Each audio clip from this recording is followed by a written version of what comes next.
Hey guys, real quick, I just wanted to tell you about our sponsor, ThreatLocker. Now wait, before you hit the skip forward button, let me just say this. Most of the stuff that holds my attention nowadays is red team stuff as well. But I sat down with the ThreatLocker team this past week to do a demo of their EDR software, and it was super technically fascinating how this thing works. So check this out. You drop this thing on a system, right? And for the first week or so, it's creating a policy and a profile for that system. It's logging all the executables, what child processes are being spawned, the files and their hashes, that sort of thing. And it's creating this policy, okay? Then after the learning mode is up, we're in secured mode, and that policy gets put into place. And anything that's not on that allow list is immediately auto-denied. That's the zero trust piece, right? So in addition to that, they've got a bunch of crazy features like ring fencing and dynamic access controls that would stop a malicious hacker at pretty much every step along the way. Actually, I was watching this demo and I was kind of freaked out because I have no idea how I would cope with getting dropped into a ThreatLocker system as a red teamer. Anyway, if you want to learn more about this, head over to threatlocker.com and request a demo. And when you do, ask for my boy Andrew. His demo was super to the point and he was able to answer all my technical questions. All right, cool. Back to the show. Yo. What's going on, everybody? This is Techno Geek, Joel. We're doing a solo episode today. So this one is going to be all focused on part-time bug bounty. As Justin is a full-time bug bounty hunter, but I am a part-time bug bounty hunter. And this was a requested episode from some of the listeners within our Discord server. So I wanted to take some time to talk about some strategies and some different aspects of the part-time bug bounty hacking life, so to speak. I'm a lot more versed on that than Justin is, I think. So it's definitely a unique perspective, and I wanted to just share some of my thoughts, share some of my strategies, share some of the tips and tricks and all that sort of good stuff all around that. But first, I wanted to talk about some news. So I know the last few episodes have been interviews, so I don't know if there's been too much news, but there were two main things that I wanted to talk about that had come up in the last couple weeks. The first one was a really cool post by RetroReg with a zero on zeroreg.dev. That's their blog, Patrick Peng. And this blog post was all about an Evernote bug that they found it started as a font injection, basically JavaScript injection into PDF.js within the Evernote desktop application. And they were able to escalate that all the way up to remote code execution. So it's a really, really awesome blog post. It's very in-depth. It talks about sort of the whole strategy, the whole mindset, the whole, behind the scenes of what went into finding the bug and how they were able to locate this.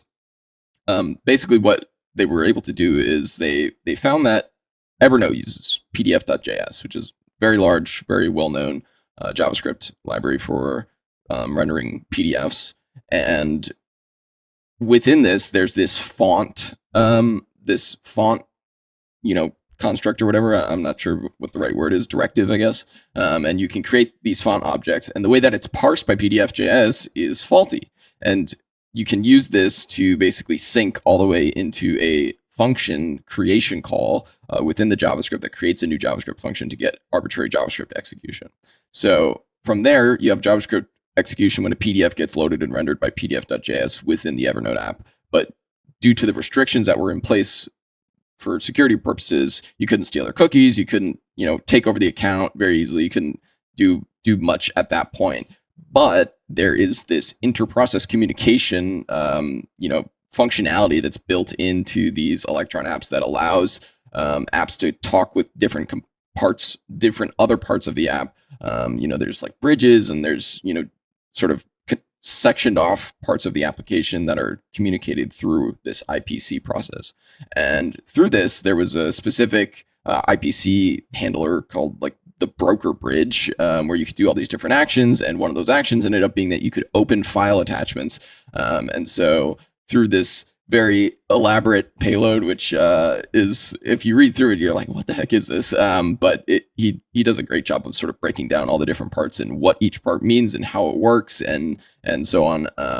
And it basically allows you to put through a file path like calc.exe that will fully execute and open on the on the victim when the PDF gets rendered and opened by the Evernote application. So it's a really, really awesome blog post. Very, very cool.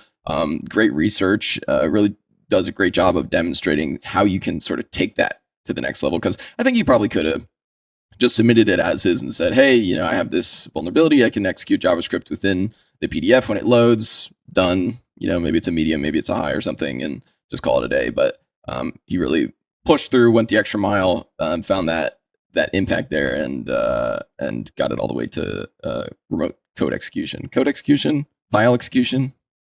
Not really sure which one it would be. I guess not really RC, but file execution.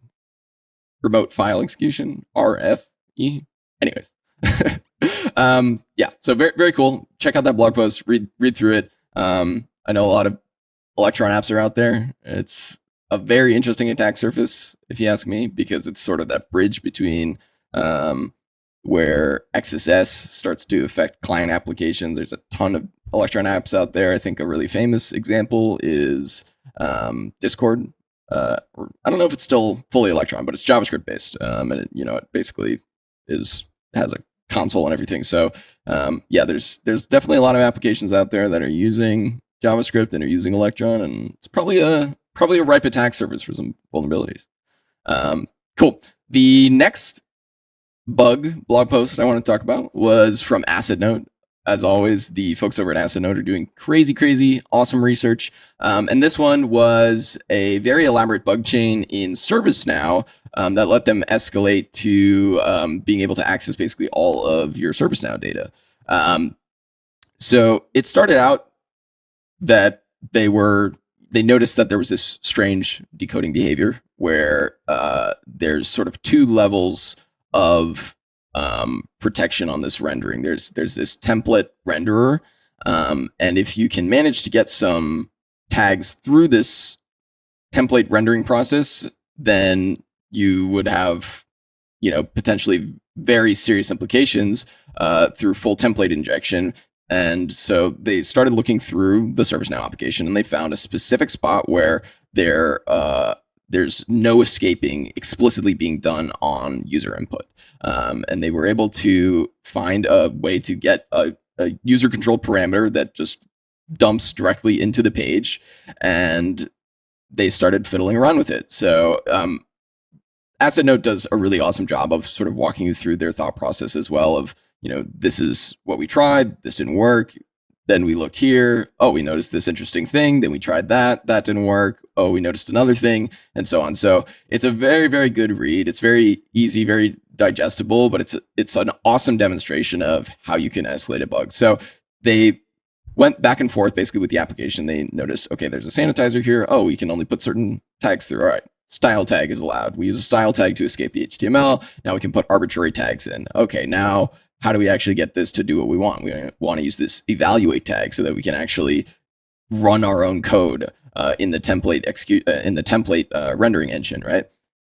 But you can only use these certain types of tags. So they try, defining their own tag. They try changing the namespace. There's a specific check for that. They can't define the namespace. Then they try overriding the default namespace. And then there's another check on that. They go and they look, how does that check work? Oh, the check works with a regex. Is the regex satisfactory? No, you can bypass it with single quotes instead of double quotes, and so on and so on. So it's a really, really awesome bug. It's super, super cool. That shows again sort of this thought process of sort of one step at a time, getting past these security controls, testing, iterating, figuring out how to continue to escalate this further and further and further until you get to sort of your maximum impact point. And it's a really, really awesome bug. At the end of the day, they were able to get, arbitrary file read essentially on the server. So they could read, user data. They could read the config files for the server. They could also, on a lot of instances, I guess, there's this cross server communication thing. So similar, kind of like an IPC, but it's not inter-process. It's like inter-node. And it basically is just RCE as a service. So you can just run commands, you can run curl and just have it, run whatever you want. That worked, evidently, it seems. So there was a lot of really interesting stuff that they were able to do. And since they have sort of this evaluate context where they're within the template engine, they have access to different classes and all sorts of very complex sort of attack vectors that are now available to them because they're within like sort of Java execution context. So it's a very, very interesting blog post. Definitely go check it out. It's on the AssetNote website. And yeah, last thing, I'd be remiss if I didn't mention this. Obviously, CrowdStrike stuff. I don't really have much to say about this from a bug bounty perspective. It wasn't really bug bounty related. It was just some crazy security stuff that came up in the last couple of weeks. For those of you who don't know, there was a CrowdStrike. They pushed, I guess, a bug or something in in the CrowdStrike agent on Windows, and it was causing blue screens. It created huge outages all around the world, all around tons of industries. I believe there were many airlines who were down for like many days. I think Delta might still be dealing with problems, but yeah, obviously, just goes to sort of show how stuff can cascade, right? And what the impacts of very small bugs, even not necessarily a security bug, but just a bug in general, can have. So just some food for thought. Hey guys, real quick, I just wanted to give a shout to the hacker content team. They have been absolutely killing it the past couple months, taking the content from the podcast and condensing it down into consumable social media posts, whether it be shorts or text posts or whatever. They've been rocking it. So I just wanted to give them a shout out and let you know that they do all sorts of cybersecurity content as well as social media management. They do technical blogs. They do comprehensive social media management. So if your organization could benefit from any of those types of services, make sure you head over to hackercontent.com, drop them a line, and mention the podcast when you do to get your first month of cybersecurity content marketing services for free. All right, that's it. Let's get back to the pod. All right, let's get into the main content for today, which is part-time bug bounty. All right. So as I mentioned, I am a part-time bug bounty hunter. That is, my main focus. I work full-time, and I have like a million other side things that I do all the time, including this podcast. And so I think for a lot of people, it can be very daunting to figure out sort of the time management aspects, especially. And so I just wanted to cover like a couple different topics around part-time bug bounty. And the first one is how to balance your time between like hacking and family and work and life and not going insane and all that kind of stuff, right? So I think the first thing that you really have to do is you have to choose how serious you want to take this. Bug bounty can be a very lucrative way to make a lot of money. It can also be just like a very normal side hustle. Maybe you make, $100 a month, $500 a month. It is what you make of it, and you can be very successful or you can take it very casually. I think especially when you're doing it part-time, it's really important to remember you're doing a lot already. Okay. So for whatever your reasons are, whether you're in school, whether you're employed full-time, whether you have kids, whether you're working 2 jobs, like whatever it is, like you've probably already got a lot going on if bug bounty is something that you're aiming to do part-time. And so it's important to recognize that, right? If you're going to go really hard on this, you're going to go intense, you're going to go all in, then set some strict schedules, give yourself, you say, I'm going to hack 2-3 hours a day, 5 hours, whatever, from this time to this time, and you put that on your calendar and you block it out and you say, sorry, I'm busy. I have something going on. I have an appointment, you just need to be dedicated and be explicit and be intentional about your time if you're going to be serious about it. Along with that, like you need to commit to what your schedule is, right? So if you're saying that you're going to work for 2 hours a day from 7 to 9 p.m., then at 7 p.m. you drop what you're doing and you go. If somebody says, hey, can you are you free at 7:30? Nah, sorry, I've got something going on. Right? You have to commit to that, and you need to hold yourself accountable, and you need to build accountability into it, right? So whether that's tracking your time, whether that's having a buddy to hack with, whether that's having someone who you say, yeah, I hacked today. No, I didn't hack today. Build accountability into your process so that you can hold yourself accountable and you can be honest with yourself, right? If you're going to track your time, there's a couple really easy ways to do that. You can do it through, there's a great application I like called Clockify, which basically you can just set projects and it's just a desktop app and you click start, stop. You say, I'm working on this and it tracks your time. You can view all your stats. It syncs online. It's free, easy. It's great. If you don't want to do that, you can just use a timer on your phone. You can track it in a Google Sheet. I've done that as well. Actually, this year is a new thing for me. I've been tracking all of my time spent hacking. I've been tracking how many bugs I submit, bounties that I earn every single day of the year, just so that, have those numbers. And if you're not hacking, you put a 0 in there. All right. That's how it works. That's called being honest. You got to be honest with yourself. If you're going to take this seriously, which I think you should, regardless of how intense you take it, you need to be honest with yourself. How much time are you actually spending? How much time, how many bugs are you actually submitting? How many bugs are actually getting paid out? And then at the end of the year, if you don't like what those numbers look like, then you can try and make some changes and you can say, okay, I wanted to do this, but I didn't. And this is what reality looked like versus what I wanted it to look like. What went wrong? Did I not take it seriously enough? Like what happened there? So, build in accountability, track your time, track, your progress, be honest about that tracking with yourself. If you need to, find somebody who you can hack with, find someone to collab with. We got a ton of people in our Discord, ctbb.show/Discord. Go find a hacking partner, find a hacking buddy. It's split 50-50 and just, go ham. Another strategy that I love that Franz uses and I also like to use sometimes is like using cliffhangers.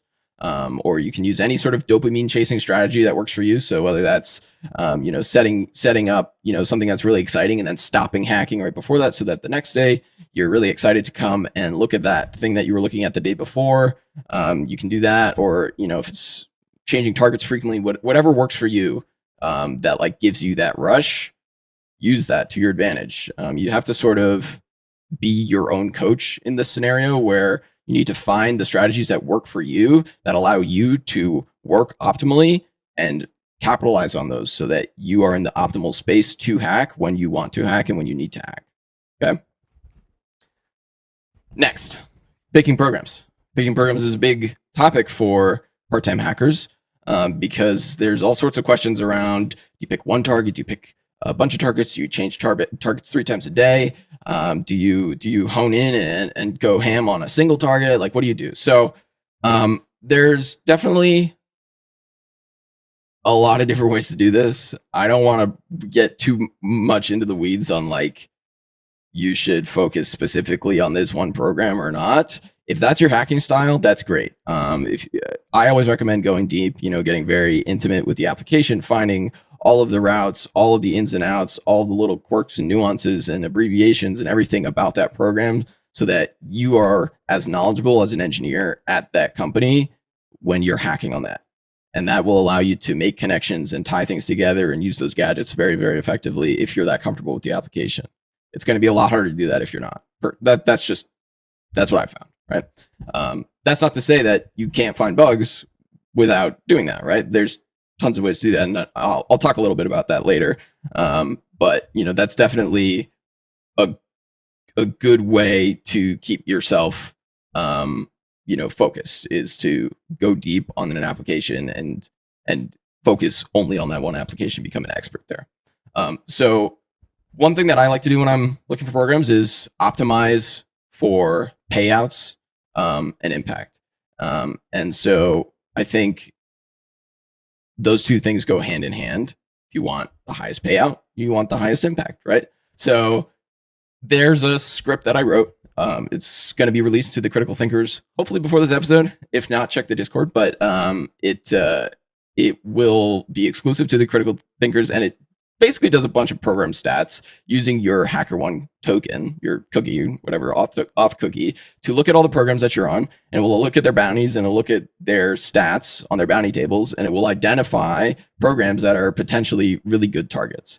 And the way that it does this is that it looks at some of the payout statistics based on what is the average bounty based on their bounty table, what is the percentage of bounties that are within high and crit range, how far off from the max high and crit are the average payouts for highs and crits, stuff like that. So it's a very, very useful tool. It definitely identified a couple different programs that me and Justin were both very interested in. So it works, and it's a super useful tool. I'm working out some minor quirks with the authentication problems. For some reason, it works for me, but it doesn't work for other people. So I'm still working out some of the kinks there, but it's a very useful tool.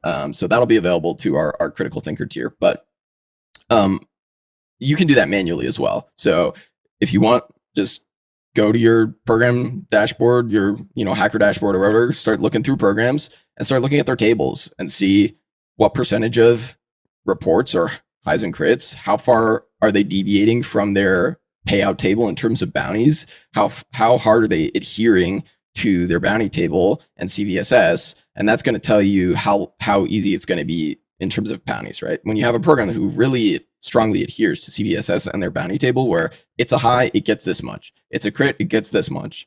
That type of program is, as a part-time hunter, where you want to be spending your time, because you want to be making the most amount of money without fighting back and forth about the team. If you find a high, you want that bounty, right? So that's definitely something to keep in mind. Another thing to keep in mind is from the impact scenario, right? So put yourself in the shoes of the security team. When you are submitting a bug, you want to think about what it would be like to be sitting at your desk as the security team, and a researcher with your username submits a report and it just came into your inbox. Number one, how does it read, right? So remember that you're communicating with a real human, and that some real person is going to be reading that report. So how are you speaking? How are you phrasing things? Is it easy to understand? Is it overly complicated? Is there unnecessary details that don't need to be in there? There's a lot of aspects to writing a good report that can be solved by just thinking about how it would be by reading it from the perspective of the security team. The other thing is the impact assessment from the security team. So if you're in the shoes of the security team, what is your worst case scenario? What is it? User data? Is it RCE? Is it accessing some specific service? Is it being able to bypass this certain role? What is the worst case scenario, and what are those more or less impactful things that you can do on that program? As you know, if you're on the security team, what would make a bug more impactful? What would make a bug less impactful? What things would be mitigating factors that an attacker would need to get around or find a way to bypass in order to raise the impact on their bug? When time is limited, when it's scarce, you have to hyper optimize the things that you're looking for, and you have to angle and orient your reports in a way such that they highlight the highest possible impact scenario for that program, so that you can maximize your severity, you can maximize your impact, you can maximize your payout. Right? So on the topic of optimizing, and especially keeping your flow as streamlined as possible, let's talk about spending your time efficiently. I've mentioned a couple times impact versus volume. Are you going for a lot of reports that may be mediums, or are you going for 3 crits a month, 1 crit a month? What is your goal here, right? Make sure that you're setting your goals appropriately and that you're not switching back and forth. If you have a target and you constantly change that target, you're never going to be able to make progress towards that target, because the target's always shifting. So set a target, keep that target, and continue to focus towards it. If that target is, I want to find a crit, go until you find a crit. Don't go for 3 hours and then say, okay, never mind, that's actually too hard, I want to find a medium now. Like, that's fine, but you should set goals and you should work towards those goals until you achieve it, not just constantly shift it because you're going to feel like you're constantly stalling, and it's going to put you in a negative headspace. Another great strategy is to follow Douglas Day's nose talk about looking for the nose in an application. Douglas Day, aka Archangel, a friend of the show, he's been on the pod a couple times. He has a great talk about looking for no's in an application, which are basically things that are explicitly called out as you shouldn't be able to do this. It shouldn't be possible to do this thing. Users should only be able to do X, Y, and Z, right? Look at the documentation, read through what the application says about itself. Look for permissions. Look for role-based access controls. These are the types of things that you want to try and get around. Those can be really easy wins. And those can also have very strong impact scenarios where you can say, here's your documentation that says you shouldn't be able to do this. Here's me doing it. Very, very straightforward, cut and dry, usually works very, very well. Another thing for spending your time efficiently is to map the product and identify your whole attack surface. So the first thing that I always try and do when I'm looking at an application is figure out, what am I dealing with? What stuff is available to me? What looks interesting? Where are my possible attack scenarios? What possible routes and gadgets do I have available? What endpoint is returning what to me? Where do I have user info? Where do I have permissions? Where do I have access control checks? All sorts of things. Make these notes. Take notes. Write them down. Right? Super, super important that you figure out just the fundamentals of the application, that you explore and you get hands-on time with the application if you're trying to hack it efficiently and you're trying to be able to make those connections in your brain when you see something funny. All right. For the impact side, when I talked about volume versus impact, if you're going to be going after impact, focus on high impact bugs. Okay. You have to set those targets appropriately.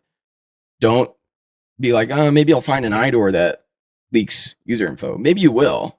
And that could be a very severe bug, but that's going to depend on the program, and that's going to depend on their impact scenario. That's going to depend on their risk model, right? So again, when you're putting yourself in the shoes of that security team, think about what their risk model looks like. What is their threat and impact model? Is it leaking user data, or is it account takeover? Is it access to internal applications?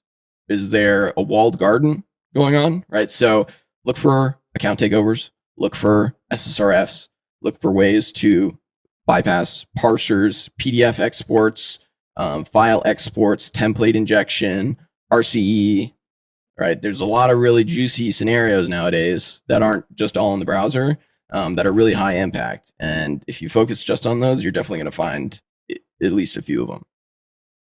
And as I mentioned, going deep, becoming super intimate with the application. Again, like those couple of hours that you spend every single day over 1 week, 2 weeks, a month, that will add up to a lot of time, and you will become very, very well versed with that application. And as soon as you see a bug, you're going to be able to connect the dots in your head, and you're going to be able to write up a bug immediately. You're going to know exactly what to do. You're going to see it, and you're going to go, oh, I have a thing for this. Yeah. So last thing I wanted to talk about, streamlining your process, make it efficient. How do we add some grease into the system? How do we, slow as smooth as fast, whatever. How do we make this better? How do we streamline our process? Okay.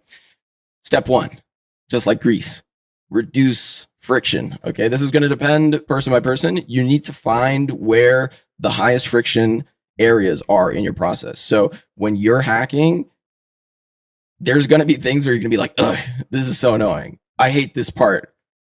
This is always so annoying for me. It's so frustrating that I have to do X, Y, Z, and I'm not going to start hacking because I have to do that. Or it's off-putting, right? Whatever those friction points are, whatever those negative annoyances are, you need to fix those things, okay? So whether that's creating report templates because writing reports sucks, whether that's using bash aliases and creating shell scripts for yourself that you can execute to do a bunch of different commands at the same time because remembering all that stuff is annoying. Whether that's creating custom automations and tools and scanning suites, find your own blockers and solve your own blockers, right? This is a really important part of your process that you can't just let these problems live and say, well, I have a limited amount of time, so I just need a hack. I can't go and fix this problem. No, spending time fixing a problem is not a waste of time, okay? When you have a problem, spending time fixing that is really, really important.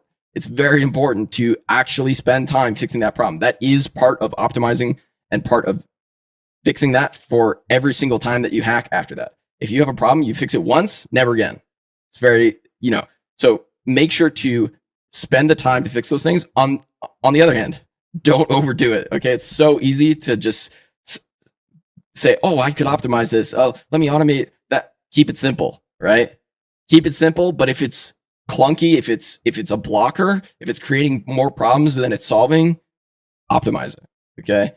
Don't overcomplicate it, but don't let it, be a blocker, right? So find your own problems, fix those problems, optimize your process.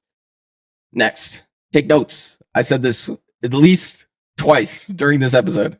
Take notes, take notes, take notes. And the most important part of taking notes is reviewing your notes. My goodness, I cannot tell you how many times I've taken notes and I just don't even look at them. I'm just writing stuff down, not even looking at what I'm writing. Weeks go by. I'm like, wow, I've taken a lot of notes. Don't even read them. Read your notes. You took the notes for a reason. Okay. In your notes, you should have a lot of very useful tips for yourself. Otherwise, you're taking inefficient notes. So your notes should be things that you in the future want to look back at. So look back at it. Okay. It's very important. That's a very important part of taking notes is reading the notes. Okay. Record videos, record audio for yourself. Doesn't have to be video. You go, oh, my face is ugly. I don't want to be on video. Great. Record a voice memo for yourself about what you were doing at the end of your hacking session. Brain dump into either a video or an audio. You can do this for gadgets. You can do it for your whole hacking session. You can do it however you want. Loom is a great way to do this because it records your face and your screen. You can use OBS if you don't want to use some other software. You can use friggin' QuickTime on Mac. There's tons of ways to record your screen and your audio. Record to yourself. You're just talking to yourself and brain dump because the next time that you go to hack, you can open that video. You got, a 3 to 5 minute video that you could just listen, get right back into that headspace that you're at the end of your last hacking session. You can jump right back into it without having to try and figure stuff out again. Other ways of taking notes. Notion. I use Notion for my notes. It's great. It's like kind of markdown-ish on steroids. It's really, really nice. It has a lot of awesome features like, collapsible sections and tables and all whatever. There's a lot of stuff you can do with Notion. I think there's another tool called Obsidian, I want to say. That's like more open source brain mapping type note taking stuff. There's a ton of options out there. You can use Evernote if you want, as we talked about earlier. I'll leave that up to the listener.